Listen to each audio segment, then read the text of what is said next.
The final market watch report prepared by Trev has just been released for the month of December 2025, and this gives us a really good bird's eye view of how the GTA real estate market performed, both compared to last year and relative to longer term trends. Right off the hop, we can see that total sales in the GTA came in at roughly 3,700 units in December 2025.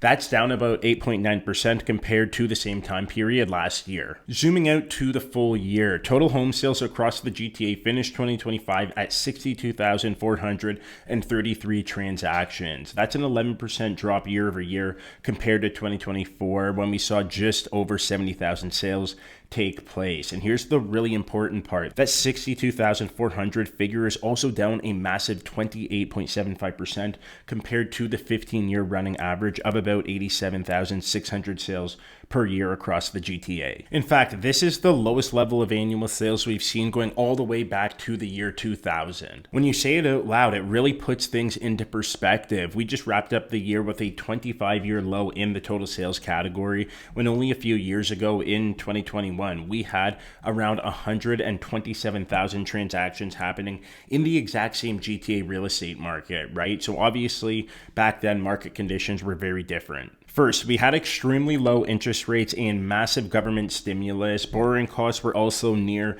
historic lows at the time, and there was just a lot of money really flowing through the economy, which pushed buyers to act quickly and aggressively, as we now know. Second, we also know that supply was incredibly tight in the year 2021. Inventory levels were at record lows, which then created an environment with intense competition, multiple offer scenarios, and rapid price growth across almost every asset class.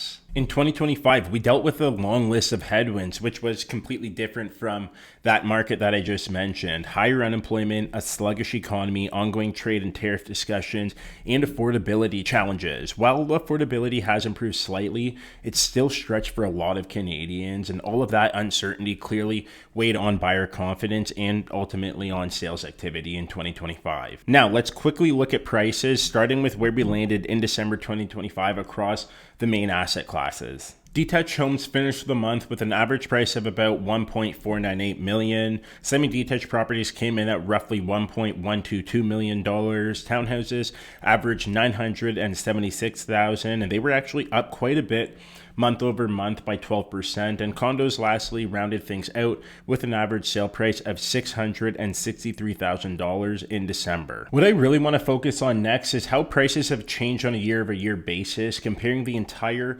12-month average in 2025 to the entire 12-month average in 2024. Our findings show that detached homes softened by 4.27% in 2025 versus 2024. Semi-detached properties declined by 5.25%, from 1.292 million to 1.224 million in 2025. Townhouses were the most resilient asset class, dropping just 1.62%, so not much year over year. And condos were the second most resilient asset class, ending 2025 at roughly $714,000 compared to about $729,000 in 2024. So why do I highlight all of these numbers and the year over year declines? It's to show the many first-time home buyers who are currently on the sidelines or who have been sitting on the sidelines that market conditions have finally started to tip in your favor. You can now buy a condo with a very manageable monthly payment. You and your partner can also realistically step into a starter home with far less competition than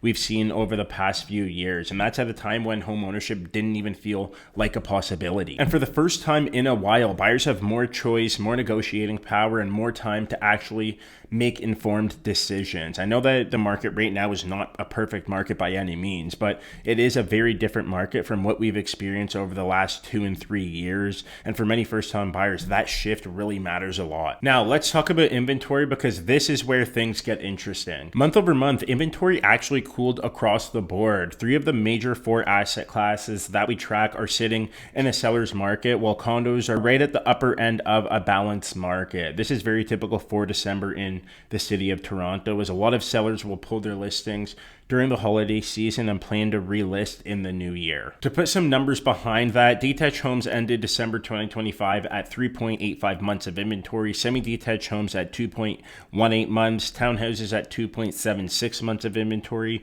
and condos at 5.66 months of inventory, which, as mentioned, puts condos in balanced market territory for the end of the month. So why does any of this actually matter? If you're a buyer who doesn't need to sell, December and early January can be one of the best windows to find a really good deal or a really good opportunity. Sellers who are active during this period are often motivated, which can then lead to better pricing or more flexible terms in your offer. On the flip side, if you're a seller and you're not loving the current market conditions right now, you can always wait to see if things tighten up later in the year, although I don't think at this point it's going to look like we're going to see an inventory squeeze in 2026. And if I was selling, I would likely want to get ahead of it rather than wait. My overall takeaway is that prices are likely to grind sideways for a while across most asset classes this year, and we could even see some very minor price declines in 2026. But also, with that being said, I do think that transaction volume has more or less bottomed out, and this year should land us closer to the 75,000 to 85,000 unit range, which would then move us much closer to that long-term 15-year running average. I really hope you enjoyed today's video. We'll catch you at the next one.